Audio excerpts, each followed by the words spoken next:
tudo bom com você? Eu sou o psicólogo Leonardo Teixeira, muito obrigado por ter dado play e por ter começado a assistir esse vídeo. E hoje nós vamos conversar sobre humanismo. Conta pra mim, você conhece um pouco sobre humanismo? Já ouviu falar sobre humanismo? Você é psicólogo ou psicóloga humanista? Ou você é estudioso da área? Ou é algum acadêmico da psicologia querendo aprender? Se você quiser aprender sobre o humanismo, meu caro, esse vídeo é para você. Hoje eu vou contar para vocês um pouco sobre a história do humanismo, explicar como é, o que é e como funciona o humanismo. Então, se você quiser aprender tudo sobre isso, faz o seguinte, assista esse vídeo até o final, que eu vou contar tudo para você. E se por acaso você é novo por aqui, se por acaso você caiu de paraquedas aqui no meu canal, você está convidado a vir aqui a se inscrever no canal e ativar o sininho para não perder os próximos vídeos, hein? Se inscreve e ativa o sininho. E se por acaso você aí quiser apoiar o trabalho desse psicólogo aqui com esses vídeos,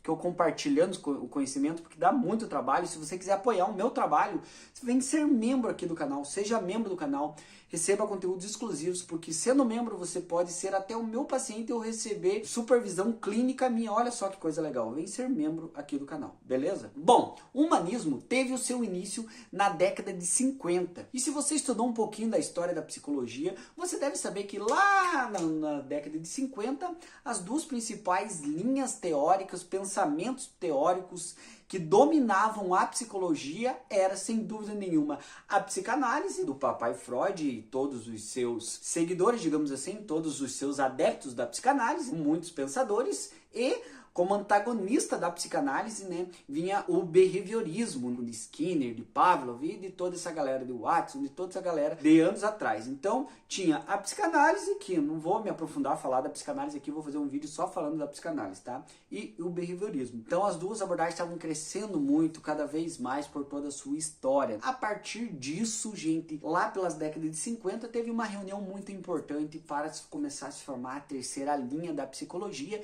que é o humanismo, as teorias humanistas. Foi aí que uma pessoa muito importante para o humanismo, o Maslow, o mesmo Maslow da pirâmide das hierarquias das necessidades, inclusive eu já fiz um vídeo aqui falando sobre isso, clique aí para assistir. O Maslow, junto com Rollo May, com Erich Fromm e com Carl Rogers, hein? Carl Rogers, que foi muito importante também, eles fizeram uma reuniãozinha lá e falaram, vamos criar uma teoria, né? Um pensamento diferente. Muitos deles já estavam vindo da psicanálise, já não estavam contentes com os pensamentos da psicanálise, não estavam contentes com alguns pensamentos do Freud, e eles resolveram ali criar uma teoria diferente com os pensamentos deles. Em 1961, a teoria foi fundada, alguns anos depois, né? Começou na década de 50, não lembro exatamente qual ano que foi, mas em 61, na década de 60, que a teoria foi fundada. E em 1962 teve a primeira grande obra focado no humanismo, que é quando Maslow mesmo publicou o primeiro livro falando sobre isso, que é o livro Introdução à Psicologia do Ser,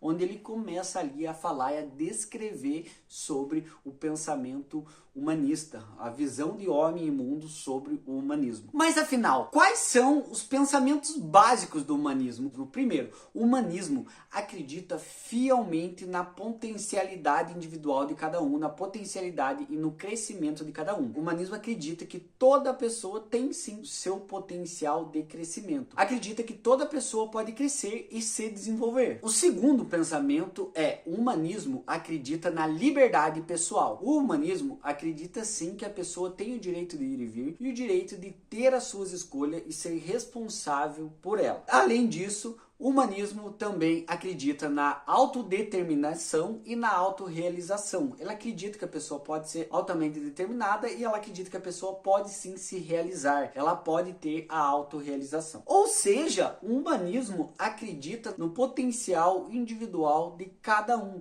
Isso já vem de lá de trás, desde dos primeiros pensamentos da primeira reunião do Maslow, como eu já falei para vocês, do Erich Fromm, do Rollo May e do Carl Rogers. Eles acreditam que cada pessoa tem o seu potencial individual e que ela pode sim se realizar. Outros pensamentos da teoria humanista é o conceito próprio. Além disso, também tem o pensamento da hierarquia das necessidades. E quando eu falo da hierarquia das necessidades, o que você lembra? Eu, obviamente, lembro da pirâmide das necessidades, da hierarquia das necessidades da pirâmide. Por isso que é importante, gente, sempre que nós vamos estudar alguma abordagem, é muito importante nós estudarmos a história da abordagem, né, do pensamento, da linha. E é por isso que eu comecei esse vídeo aqui falando para vocês, pincelando um pouco sobre a história do humanismo. Quando eu falo da hierarquia das necessidades, a gente vê da onde que vem isso, porque Maslow foi um dos fundadores da abordagem. Então, daí que vem o pensamento da hierarquia das necessidades, que já está enraizado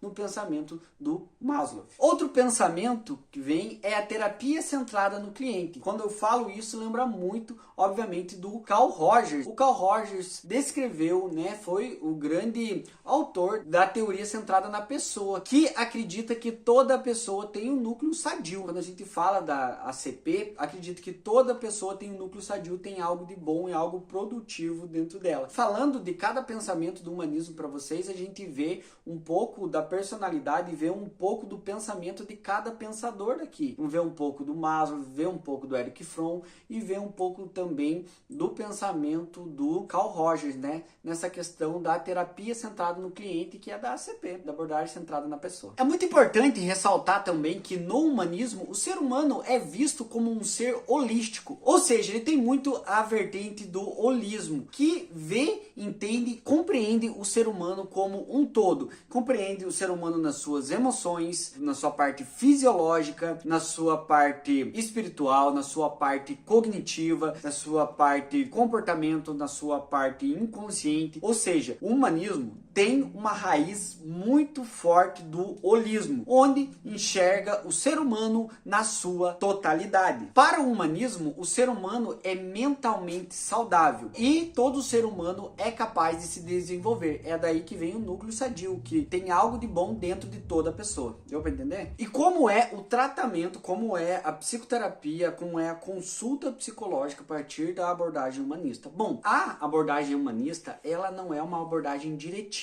Se ela não é diretiva, ela não segue um roteiro numa entrevista, num processo terapêutico. Eu uso muito exemplo que eu aprendi na minha pós-graduação. Na minha abordagem Gestalt terapia, né, que é uma ramificação do humanismo, que é o seguinte: imagine quando você, terapeuta, você que é psicólogo, terapeuta, está consultando um paciente. No humanismo é mais ou menos assim. Imagina que você e o teu paciente, vocês estão dentro de um lago, de um rio. Vocês estão dentro de um lago num barco, numa canoa. Quem leva a direção do barco não é você que direciona para onde o barco vai, para onde a terapia vai. Quem leva é o paciente, ou seja, não é diretivo. Quem leva é ele, quem traz a demanda é ele, quem traz a queixa é ele, e você trabalha em cima disso. Então, quem leva o barco é o cliente, é o paciente. Porém, o terapeuta nunca pode perder a noção de que lugar do rio, do lago, vocês estão com o barco. Tem que ter noção onde vocês estão e para onde vocês podem ir e para onde não podem. Mas quem vai direcionar é o cliente, ou seja, não é diretiva. O humanismo é assim, ela não direciona, não tem aquela coisa estruturada, aquela entrevista fechada. Não é isso. E o humanismo também parte do princípio que toda pessoa é responsável pelas suas escolhas, pela sua vida e pelo seu tratamento. Se ele tem essa coisa de que ele tem o livre-arbítrio, logo ele é responsável por isso, pelo livre-arbítrio, pela sua escolha, pelo seu tratamento e pela sua vida. Sendo assim, o humanismo é considerado uma abordagem otimista, né? Ela acredita que sim, que a pessoa pode melhorar, como eu já falei, vou falar pela terceira vez nesse vídeo, que a pessoa tem algo de bom dentro dela, então ela é muito otimista. E uma curiosidade para vocês é que uma das principais críticas que muitas pessoas, muitos críticos fazem para o humanismo, para as abordagens, as teorias humanistas, é importante dizer que existem várias ramificações do humanismo, assim como a psicanálise tem várias ramificações, várias linhas dentro da psicanálise, né, do Jung, do Freud, enfim, entre outros. O behaviorismo também tem, o humanismo também tem, né, várias ramificações dentro do humanismo, centrado na pessoa, entre outras, né. Uma das maiores críticas que os críticos fazem é que o humanismo ele é muito subjetivo e ele não é objetivo, justamente por não ser direcionado. Mas aí é uma questão de ótica, depende de que ângulo que você olha. Por último, como eu já falei aqui, o humanismo enfatiza muito o núcleo núcleo sadio. O núcleo sadio é que dentro de toda pessoa tem algo bom, e a função do terapeuta no humanismo, na abordagem centrada na pessoa, seja onde for, é ajudar a pessoa a encontrar o que tem de bom dentro dela. É óbvio, gente, que nesse vídeo eu pincelei um pouco do humanismo. Eu vou fazer um vídeo 2 sobre o humanismo. Eu comecei a explicar para vocês o humanismo. Já vem aqui, se inscreve no canal para aprender um pouco mais. Vai ter o vídeo 2 sobre o humanismo. Eu quero saber de você. Tudo que eu expliquei até aqui, você entendeu? Você não entendeu? Você tem alguma dúvida?